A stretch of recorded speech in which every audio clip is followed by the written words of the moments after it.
After finishing the battery factory that I totally did not forget to showcase at the end of the last episode, and also not making a huge time lapse of me putting up every wall because I like being a contrarian today, because let's face it, sitting through hours and hours of me just putting up walls would not have been interesting even if I were a good content creator, I finally finished my endgame factory. And so, hi there, my name's TheTrueNev, I'm the only me there is, and welcome back to the Satisfactory Non-Series, where, I know, it has been an extremely long time, but, and in case you haven't seen it, I'm gonna leave it up there, I pretty much explained in the last video, why I've been gone so long, what happened, and yeah, and all of that over there, but none of that matters today. Not a single explanation will be heard today except for the one that truly matters, what you're here for, what the video's about. Let's face it, we're all here for that endgame factory. We are standing right in front of it, and already it's imposing, it's beautiful. It's everything that I pretty much envisioned, tweaked of course between what was in my head and what could be realized. Let's just get this tour started, right? I don't want to waste too much time. It's worth noting that absolutely nothing has changed since the last time you were here. If you've been following along with the videos, which I assume you have been, and if not, then why not? Go check them out, they're on the channel. I wouldn't be able to tell you exactly what episode to start at the swamp, but my editor can. Anywho, if we hop into this Explorer right here, which I set up just for this video, we can try going in through the garage. And if we step inside, we can already see the nice path that we have laid out before us, as well as the storage of everything related to what is being made at this endgame factory, which I'll go through in just a bit. This is your area for trucks, where cargo can be loaded in. No cargo yet, but there are batteries, and that is exactly what this place will be for. Sort of a refueling station between areas and areas. As I'm sure you can see already, the walls, they're pretty much exactly where they were since I first set them up, along with the idea I had for the windows. And then we have the path. That is also a nice little decal that I had to paint on. That leads, of course, to the storages, where we have batteries, electromagnetic control rods, heat sinks, fused modular frames, cooling systems. We also have turbo motors, copper powder for whatever reason, because let's face it, we're never gonna need it. It's just, you know, a factory game. Why not, right? You're gonna be hauling those things everywhere, and I don't know why that those came out like a British thing. Don't even ask me. And then of course we have the four things that were being produced at this main factory: the nuclear pasta, the thermal propulsion engines, the magnetic force thingamabobs, what were they called again? I forget. Hold on. The magnetic field generators, and lastly, the assembly director systems. And honestly, as you can see, most of these storages are empty, except for this one, and I'm not even sure why. Like, what even happened here? I don't know. But they're all mostly empty because, surprise, surprise, I could not turn on this factory. The power consumption was just too great to even try it. I also wanted to try it with nuclear actually on, but the reason why I didn't was because I didn't want to work with all that radiation around me. I wanted to be able to use my hover pack thing, and you can't equip the hover pack and a hazmat suit at the same time. So yeah, I chose to make today, the day you're seeing this, day one, except for, you know, these guys. Where are they? Oh yeah, these guys. Day one for production of Phase 4's grand scheme. And of course, you know, everything else. And then of course over here we have our sink, because we can't live without one. There's going to be an excess of materials. This place will be on 100% of the time, all the time. But let's take a step back right now and say you were a normal person. You don't have a car. You just want to go up the ramp and enter through the people person entrance, right? People person, yeah, Nev, those are words. You can go in through here. There's a stairwell and a regular ramp. Stepping inside, we get a majestic view with grand windows, and you know me, I love windows, of the nuclear refinement factory. The chonker of a boy where my 36 nuclear cooling towers are. Those power plants, I had to hide them behind concrete. I mean, you know me. I'm trying to go for realism here. And what's more realistic than actually having concrete shielding for all your nuclear buildings? Just because we're in a swamp, just because the story I'm making up for this place is that all the radiation has made the spiders giant and all that, does not mean that I want to go around, you know, swimming in the radioactive juices that everything here will be making. So, yeah, concrete. The bad part of that is that, you can't see the cooling towers. Though I must say that I love the way this place came out. But if you would like me to put windows on that place, because who cares about realism, right? Let me know down in the comments below. But anyway, we also have a view of the bridge and the rest of the building. And worth noting is that absolutely everything is in the exact same place as it always has been since I started till now. All the storages, there's this door here that leads to this access area again, where the catwalk is. All of the factories you saw before, all of the refineries, all of the manufacturers, everything. Everything is exactly where it was, so this tour should actually be fairly fast. At the end of the hallway, we have the power control center and the light control center, which is my little maintenance hub. Like I mentioned previously, I wanted to make an area like every nuclear factory has, just a control center, even though it's really just a makeshift, like, oh, turn you off, turn you on, turn you off, turn you on sort of area. And in here we have our 5 power control beacon things. Beacon things? Switches. Switches, that's the word I'm looking for. Switches. The last one is for the reactors and refining area, the waste refinement. Before that, we have the uranium fuel rods, which is the building in the back. Before that, we have the switch for the uranium cells. Before that, there's the battery annex, which is just the battery factory. And lastly, you know it, the main factory. Just for us to get a frame of reference, our current capacity is about 10,000. And as you can see, my batteries reached 15%. They had reached 0% just as I had finished building this place. And I started panicking because I didn't know what I would do, because I had to turn this place on. So I let it charge for a while, and here we are. Now today, what we're going to do is we're going to turn this puppy on just to get the reactors going, this puppy on just to get the uranium fuel rods going, and most important of all, this puppy on to get the uranium cells going. That way, as soon as everything is going, and 15% ought to be enough to hold out until then, we should get to see a difference in the power that we're producing, and technically we're already consuming 20,000, so let's hope it actually holds out. Up the catwalk and into this little observation area. It's a completely pointless space, which, again, you saw before, but I just like the idea of being able to look down on everything and just be like, sipping my coffee, looking at my production, because, well, let's face it, this is where I'm going to be 90% of the time coming back to. All the rest is just fluff. It's the factory working itself. This, on the other hand, is where I will be. Further along the catwalk, we have this access to the main factory bridge, which is one of the surprises that I mentioned in the last video, in case you forgot it already. When I revealed that big-ass tunnel on the outskirts of this factory, I also mentioned there'd be a couple of extra surprises, and this is one of them. So we're gonna get back to this after we've seen the rest of this place. Now that I turned this place on, oh, look at it. It's just... This is going to get pretty hectic pretty fast. Hopefully that 15% does hold out. Anyway, if we come up here, we enter the first floor of the main factory, where we have our nice little painted hallways, as well as the painted insides, a whole bunch of factories working all together. We see that every door has a little sign saying what is being produced inside.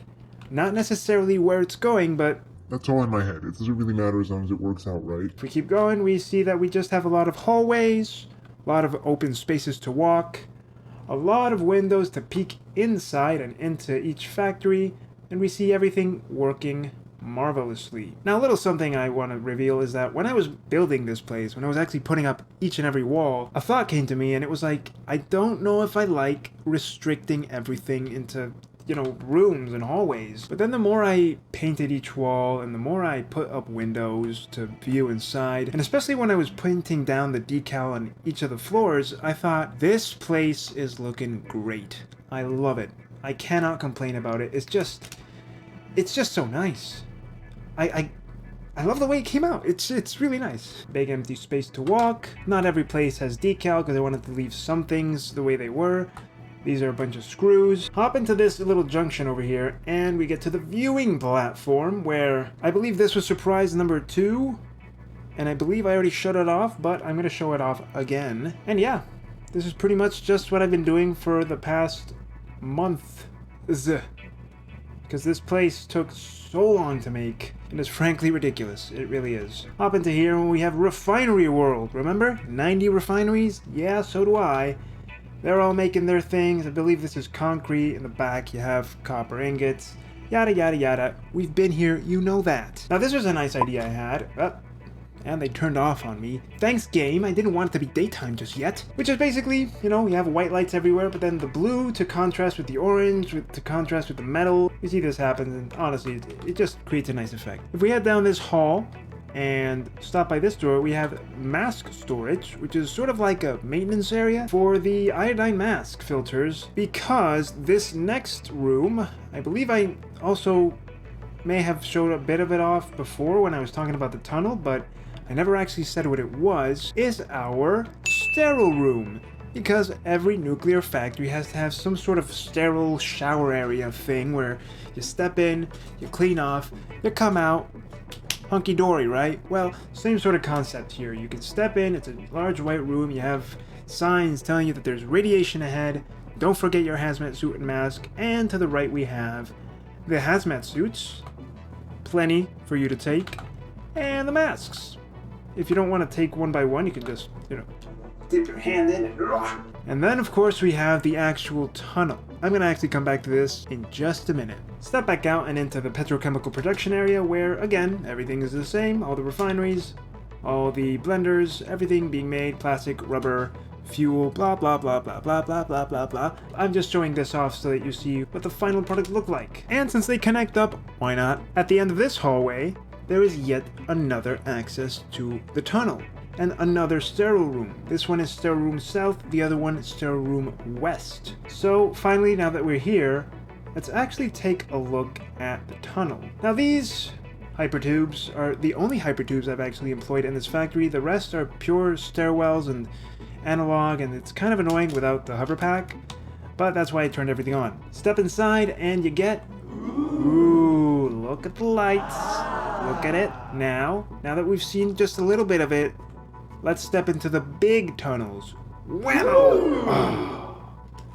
And there's something about this place, the way I made it look, it's so nice looking. I mean, it's so simple, but it works. It's like a liminal space. It's just a tunnel with lights, futuristic, and yet so simple, so nice. I love it. This is the first surprise. I love it. And of course, if you decided to go on foot, you could just step on through the doors. This one leads to the battery cell factory and the uranium cell production area.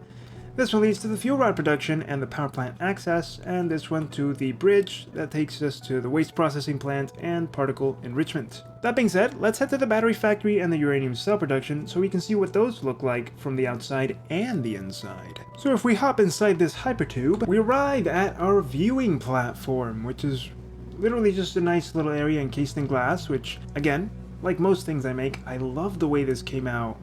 Especially this little bit of adding diagonal walls, which was one of the first experiments I made. It's just so nice looking. View of the forest, view of the swamp, view of the battery factory, and yes, that is a lightning bolt surrounded by lights.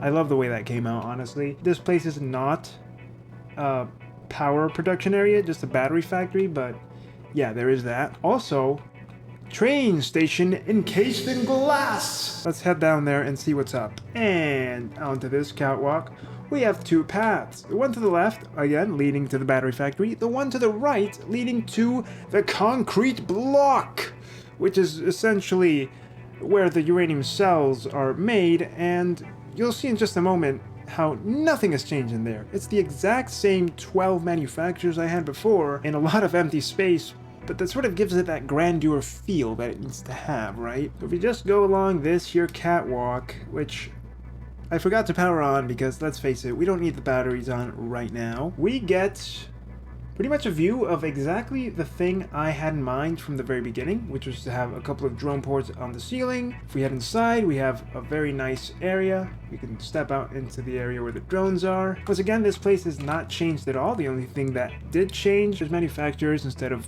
blenders, added a few catwalks, as well as a couple of conveyor belts and lifts for the plastic, sulfur, and silica to be transported from the train station and to its respective area. If we head on back out and up these stairs, we head into the train station, and this place is encased in glass.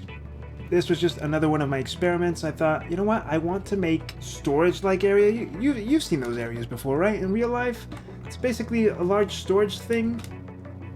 I don't even know the name of the building. A storage building that has this sort of that has this sort of shape. Don't fall. Don't, no, wait, stop. Oh, God, okay. Anyway, like I was saying, that has this sort of shape. Yeah? Except it's encased in glass, and I love the way it came out. Let me get out of this, okay? This is embarrassing. Well, anyway, if we just jump back in time and kablamo, we're back here. Nothing ever changed, nothing ever happened. But of course, if we take the right path, this is just a large structure made of entirely concrete, again, for the realism of not letting radiation escape. As you can see down there, production has already started on the uranium cells, and they are working real fast. And if we step inside, you can see that we have a lot of space to walk, a lot of space to view, and yes, just the 12 and nothing else. If I equip my hazmat suit and head out, we'll go see surprise number 2, which is, oh no, the radiation. Oh, it's fine. So we got uranium coming down here, beautiful. And surprise number 2 is actually this tunnel system that I built up ahead to protect us from radiation, as well as protect us from the spiders in that godforsaken cave. And I love the way this came out, honestly, just this little tunnel catwalk thing, waterfall cascading down, you know, washing the uranium clean of its radiation, because that definitely helps. Yeah, poison the water, why don't I? If we just hop in this door, we have this beautiful, really sci-fi, but also really, what's the word I'm looking for? It's a governmental sort of feel, like a classified facility hallway, and to be honest, that's exactly the kind of feeling I wanted to go for with this entire build, which is why the main factory is mostly gray, and why everything is mostly made of concrete, because I wanted to make something that felt governmental, you know, like a super secret facility in the middle of a swamp that isn't really a secret because you could just drive up to it, but that hides all this sort of thing, like, oh, look at this and look at that, and you have a uranium, and if you step out here, you're actually in the cave, which is dangerous, but you can hop down here, see the uranium, and hey, bud, hey guys, you can't get to me up here. Nice try. Don't try it. I've got my suit on. You can't do a thing to me. Shut up. Heading up into the second floor of the main factory, we get a view of this area now. If you recall correctly, this is where materials go up into the third floor, more windows, and more factories. This is where the fuse modular frames are made, if you recall again. And then there's this beautiful area over here with a lot of space to view. If I head out into this hallway, just behind that area, we have the one manufacturer making, I forget what it was called, and a view of the assemblers that are making, I believe, circuit boards, and a grand view of this building's large window thingamabob sky roof, which is beautiful too, and this path little down here that also leads to hallway, as well as the rooftop maintenance area, which honestly is devoid of meaning and is just here to show off my ability with making, you know, okay, maybe not this one because this was empty, but making a space for these guys, the smokestacks. Oh yeah, nice and open, lots of windows, lots of light. Get to the end of the hall and you get more viewing privilege, as well as, there it is, the tunnel, like I just mentioned. And yes, this is it. And over there is my pride and joy, the fuel rod production plant. For some reason, I love the way this one came out more than everything else. This was like the third building I completed, just after the blue one back there. And honestly, look at it. How to not love it? Look at it. If we head up these stairs and into this little maintenance area, we have a door that leads down into where the production is on this sandwich layer, as well as a door that connects to the other hallway, which also leads to the other rooftop access, which is just more viewing space, more open space to see the production lines and all that. And if you're liking this video, then please remember to drop a like and consider subscribing, because honestly, this channel won't revive itself. If we keep going down the rooftop access, we get more view of the tunnel, more view of the chonker, otherwise known as the power plant, and more view of the refinement area, which we're going to get to in just another minute. Into the maintenance shaft as well, and we come out into the 3rd floor, where, just as you remember, here we have our quick wire being produced. That tunnel leads to where the train is. I just want to show that off real quick, where if we were in the train, we could get a view of these refineries. There's plenty of glass to look out. This thing, which we just saw a couple of seconds ago, and then the train station proper, which I finally did something I've been meaning to do since forever, which was actually integrate a train station into the factory instead of having just a block thing outside next to a building. Oh no, this is actually part of the building. And again, love the way it came out. From Sterile Room South, we arrive at the tunnel that leads into the fuel rod production factory. If you look at the signs, they pretty much tell you all you need to know about what's being produced in this place. Over on the left, we have this one making AI limiters. And again, if you don't recall, I mean, this is a big refresher for this place, but this is my heavily industrial area making everything related to the fuel rods. I especially like my use of the signs. They're very pretty. If we drop into here, we have the uranium fuel rod production area proper. Again, nothing much has changed, but, you know, the added detail really makes it seem better. Down the extremely delicious yet thin tunnel, we arrive at yet another stairwell, where if we go up, we have access to all the other floors, including the sandwich layers, of course. Over here we have the second area, and again, this was my most dynamic building. I have zero complaints about it. It's just, I mean, as I was building it, I thought, dang, this is looking beautiful. And I think I did not go overboard with my use of beams, because I never used them, and now I just love using them. It really helps maintain things a little cleaner as far as cable management goes, even though you can still see all the cables, but less so than on the walls, right? I think that does work a little better. And here we have the train station, which I did manage to integrate here too. Not like that other one was the first time, but the other one I feel like it came out better. This one, however, has a lot of viewing windows, a lot of experimentation here. This, maybe this isn't the best use of these guardrail things, but hey, it's all about safety.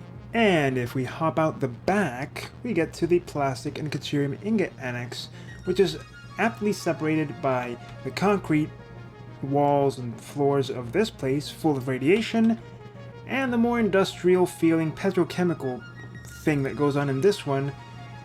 And this is the first time I decided to paint something a different color, and I went with a blue that I just chose on my own, and I thought, and named industrial blue, because it just, it feels industrial. It's like sort of washed out, but I don't know, just industrial blue. I like this tone of blue, and I like what's going on here, and this factory is the same as it always has been, you know, fuel, plastic, rubber, deuterium ingots, the works. Just that with windows and things now. And of course, this is also something that I worked on it and I thought, hey, this is kind of nice. Which is my own personal airport terminal bridge thing. It's not really an airport terminal, but it does have conveyor belts, which is very reminiscent of the old days of Satisfactory when players, including myself, would just use conveyor belts to move about everywhere. Granted, it's only for this little hallway, which I love the way it looks, but yeah, I decided, hey, let's make something like that with some large windows, and because why not? And these glass panes that can serve as sort of railings. Really went all out with the creativity here. You don't want to know how crazy it was to make this thing, or maybe you do. If you do, leave a comment as well. I'll gladly show it off in a future video. If we continue on, we get a bunch more signs saying like, caution, radiation ahead. If you don't have it yet, go to the sterile rooms and get a hazmat suit, because Well, you're about to enter the most radioactive place of all, the waste refinery and the nuclear power plant. Heading out, we can once again get one more glimpse at this place, and boy, I love it. And one last warning, turn back if you don't have that hazmat suit, but don't worry, I have it. Go in here, and let's first start at the roof, shall we? Because I like the way this place came out. It's very dynamic as well. We have a bunch of beams, plenty of weird viewing spaces, and then this weird pyramid thing on the roof. No point to it whatsoever except that it looks kind of cool. As well as this thing over here, which is a small viewing area as well for my particle accelerator doodads. Drop on down the ramps or the stairwell, whatever works for you. Slava Ukraini, and we arrive at the refinement area as you remember it being, as it always was, the last thing I made. Keep going, and I know you see it. I do too. Let's head over there. We have a little ladder that leads into this area. As you can see, here is my diagonal wall. The first, the last. Not the last, but definitely the first. It was kind of annoying to line everything up, because though I did make it and it did work, I had to experiment a little bit in the end, resulting in this little hazardous area. Just a big drop. The death shaft here, just beware. Don't die here. Yeah, mistakes were made. Please don't fall. Now get back to work. In the back, we have the power plant observation platform. Extreme radiation ahead, but we're kind of far away enough for it to not affect us. And these things, which are not yet on, and I'm excited to see them turn on.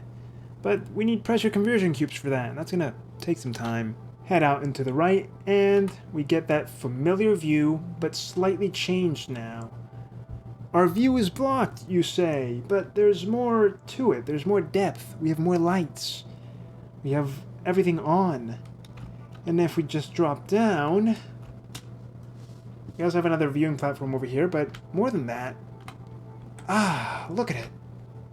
Real nice. Quick look into the roof so that you can see the ventilation. And this was just a concept I came up with on the spot. And I love the way it came out. It just looks so good. You have your steam stacks, you know, literally leaving the building. There's this though. If I get far away enough, you can actually see the smoke leaving the building through the vents I made. It all worked out. And lastly, because we're running out of time, let's look at the actual, refinement area. As it should be working at the very least fine enough. We have our refineries making sulfuric acid, the silica that comes in, the water that comes in, what else is needed? The uranium waste that is needed. That should already, yes, be produced here. That's good. An intern that is making what are these things called again? Uranium, non-fissile uranium, ouch, radiation. Why does it feel like eventually this is going to back up and I'm going to be screwed? I don't know. But for now,